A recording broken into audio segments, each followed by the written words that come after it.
ಮಹಿಳೆಯರಿಗೊಂದು good news ಇದೆ.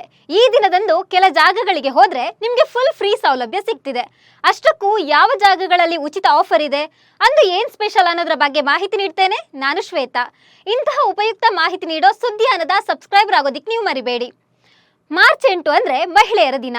ಆ ದಿನದಂದು ಮಹಿಳೆಯರಿಗೆ ಕೆಲ ಟೂರಿಸ್ಟ್ ಪ್ಲೇಸ್ಗಳಲ್ಲಿ ಫ್ರೀ ಎಂಟ್ರಿ ಘೋಷಿಸಲಾಗಿದೆ. ಅಂದು ಮಹಿಳಾ ದಿನಾಚರಣೆ ಪ್ರಯುಕ್ತ ದೇಶದಾದ್ಯಂತ ವಿವಿಧ ಕಾರ್ಯಕ್ರಮಗಳನ್ನು ಆಯೋಜಿಸಲಾಗ್ತಿದೆ. ಮಹಿಳೆಯರಿಗೆ ವಿಶೇಷ ಆಫರ್ಗಳನ್ನು ಬೇರೆ ನೀಡಲಾಗ್ತಿದೆ. ಅದರಲ್ಲೂ ಭಾರತದ ಪ್ರಮುಖ ಪ್ರವಾಸಿ ತಾಣಗಳಲ್ಲಿ ಮಹಿಳೆಯರಿಗೆ ಫ್ರೀ ಎಂಟ್ರಿ ಘೋಷಿಸಲಾಗಿದೆ.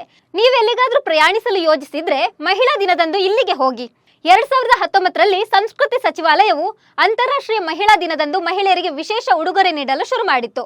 ಮಹಿಳಾ ದಿನಾಚರಣೆಯಂದು ಭಾರತೀಯ ಮಹಿಳಾ ಪ್ರವಾಸಿಗರಿಗೆ ಮಾತ್ರವಲ್ಲದೆ ವಿದೇಶಿ ಮಹಿಳಾ ಪ್ರವಾಸಿಗರಿಗೆ ದೇಶದ ಹೆಸರಾಂತ ಸ್ಮಾರಕಗಳಿಗೆ ಭೇಟಿ ಕೊಡಲು ಉಚಿತ ಪ್ರವೇಶಕ್ಕೆ ಅನುಮತಿ ನೀಡಲಾಗಿತ್ತು. ಅಂದಿನಿಂದ ಪ್ರತಿ ವರ್ಷ ಮಹಿಳೆಯರು ಯಾವುದೇ ಶುಲ್ಕವಿಲ್ಲದೆ ಭಾರತದ ಯಾವುದೇ ಸ್ಮಾರಕಕ್ಕೆ ಮಾರ್ಚ್ 8ರಂದು ಭೇಟಿ ನೀಡಬಹುದು. ಮಾರ್ಚ್ 8ರಂದು ತಾಜ್ ಮಹಲ್ ನೋಡಲು ಹೋದ್ರೆ 200 ರೂಪಾಯಿ ಖರ್ಚು ಮಾಡುವ ಅಗತ್ಯವಿಲ್ಲ. ತಾಜ್ ಮಹಲ್ ಪ್ರವೇಶಕ್ಕೆ ಪ್ರತಿಯೊಬ್ಬ ವ್ಯಕ್ತಿಗೆ 50 ರೂಪಾಯಿ ಟಿಕೆಟ್ ಇದೆ. ಇನ್ನು ತಾಜ್ ಮಹಲ್ನ ಒಳಗಿರುವ ಮುಖ್ಯ ಸಮಾಧಿ ನೋಡಬೇಕಾದ್ರೆ ಇದಕ್ಕಾಗಿ ಪ್ರತ್ಯೇಕ 200 ರೂಪಾಯಿ ಕೊಡಬೇಕು. ಆದ್ರೆ ಅಂತಾರಾಷ್ಟ್ರೀಯ ಮಹಿಳಾ ದಿನದಂದು ಇದನ್ನು ವೀಕ್ಷಿಸಲು ಮಹಿಳೆಯರಿಗೆ ಶುಲ್ಕ ಪಾವತಿಸಬೇಕಾಗಿಲ್ಲ. ಹಾಗೆಯೇ ದೆಹಲಿಯ ಐತಿಹಾಸಿಕ ಕೆಂಪು ಕೋಟೆ ವೀಕ್ಷಣೆಗೆ ಸೋಮವಾರದಿಂದ ಶುಕ್ರವಾರದವರೆಗೆ ಪ್ರತಿ ವ್ಯಕ್ತಿಗೆ 60 ರೂಪಾಯಿ ನಿಗದಿಪಡಿಸಲಾಗಿದೆ.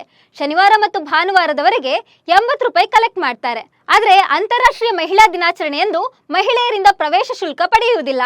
ಇದೇ ರೀತಿಯಲ್ಲಿ ಕುತುಬ್ ಮಿನಾರ್ ನೋಡಲು ಪ್ರತಿ ವ್ಯಕ್ತಿಗೆ 35ರಿಂದ 40 ರೂಪಾಯಿ ನಿಗದಿಯಾಗಿದೆ.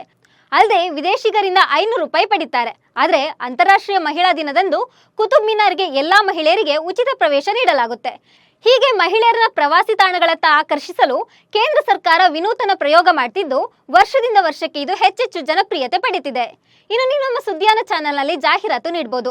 ಜಾಹೀರಾತು ನೀಡಲು 9110295814 ನಂಬರ್ಗೆ ವಾಟ್ಸಪ್ ಮಾಡಿ. ನಿಮ್ಮ ಪ್ರೀತಿ ಪಾತ್ರರಿಗೆ ಸುದ್ದಿಯಾನ ಜೊತೆಗೆ ಶುಭ ಕೋರಿ. ನಮಸ್ಕಾರ.